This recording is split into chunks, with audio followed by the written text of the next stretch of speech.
Début 2024, votre gouvernement, conjointement avec celui du Burkina Faso et du Niger, ont décidé de se retirer de la CEDEAO. Pourriez-vous nous expliquer les raisons de cette décision? C'est une décision que nous avons mûrie avant de prendre parce que, vous savez, le Mali, depuis le président Modibo Keïta et beaucoup de dirigeants qui sont venus après, nous nous sommes toujours engagés pour l'intégration africaine. Que ce soit la CEDEAO, l'Union africaine, le Mali est membre fondateur de toutes ces organisations. C'est donc avec beaucoup de peine que nous arrivons à cette décision, mais nous avons réfléchi depuis 2 ans à notre présence au sein de cette organisation. C'est vrai que ces organisations ont pris des mesures quand il y a eu des changements anticonstitutionnels qui sont intervenus. Ça, c'est absolument normal. La suspension des pays. Mais nous avons progressivement vu que certains partenaires qui sont hostiles au Mali sont venus pour utiliser ces organisations pour atteindre leurs objectifs et pour reprendre pied au Mali et dans d'autres pays qu'ils ont perdus. Nous avons vu que quand il y a eu le changement au Mali, la CEDEAO a décidé, par exemple, de fermer toutes les frontières du Mali. Aucun bien ne rentre, ne sort. Les banques du Mali ont été fermées. Nos avoirs ont été confisqués.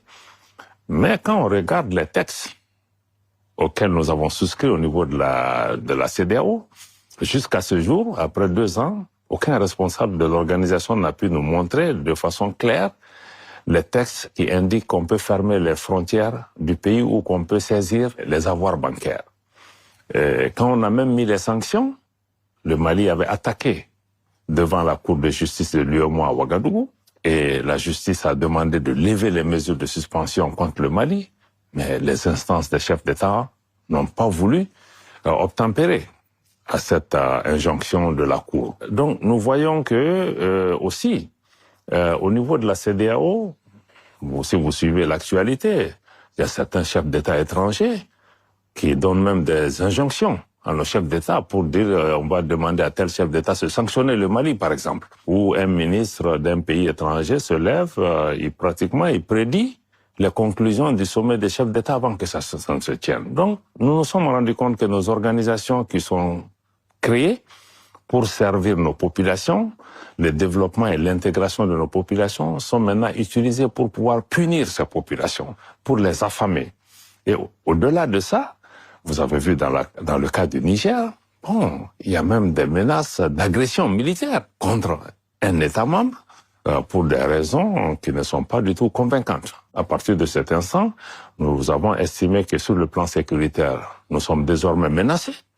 Parce que si la CEDEAO, qui n'a pas de capacité militaire, pendant 10 ans, le Mali ou le Burkina ou le Niger ont fait face au terrorisme, la CEDEAO n'a pas envoyé un soldat pour nous aider, et que parce qu'un président est renversé dans un pays subitement, on découvre que la CEDEAO a des capacités militaires qu'elle n'a pas, que d'autres puissances étrangères hostiles voulaient mettre à contribution pour... Je pense que c'est l'analyse de tous ces éléments qui nous ont convaincus que l'organisation était dans une posture, pas d'intégration, mais plutôt de désintégration de nos pays, et que il nous faudra peut-être sortir juste des critiques pour pouvoir nous-mêmes apporter une réponse politique ou géopolitique, en nous mettant ensemble, en créant une alliance militaire pour nous défendre en cas d'agression, et aller au-delà de l'alliance militaire et voir les voies et moyens de renforcer l'intégration économique entre nos 3 pays et aussi de pouvoir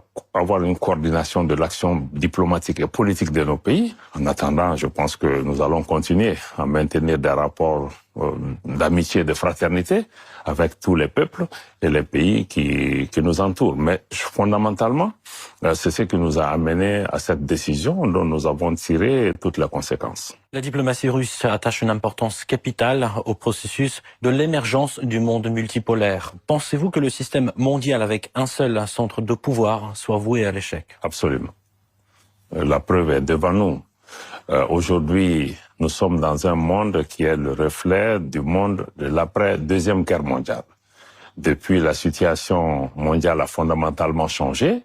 Il y a des puissances démographiques, militaires ou économiques qui sont apparues entre-temps. Le Conseil de sécurité lui-même est configuré d'une certaine manière où aujourd'hui, l'Afrique, un continent qui compte plus d'1 milliard d'habitants, par exemple, est absent. est absente. Comment aujourd'hui nous pouvons apporter des réponses aux crises que traverse le monde si les instances qui nous dirigent ne sont pas inclusives, ne sont pas démocratiques, ne sont pas participatives et ne permettent pas la contribution de chacun à la paix, mais aussi la contribution au développement. C'est pourquoi nous partageons avec la Russie, la Chine et beaucoup d'autres pays la nécessité d'aller vers un monde multipolaire qui n'est pas contrôlé par un pays ou par un groupe de pays, mais où tout le monde vient ensemble pour trouver des solutions. Je pense que c'est la voie à suivre parce qu'il faut créer le consensus. Vous voyez que sur les grandes questions de l'heure aujourd'hui, nos institutions multilatérales sont absentes.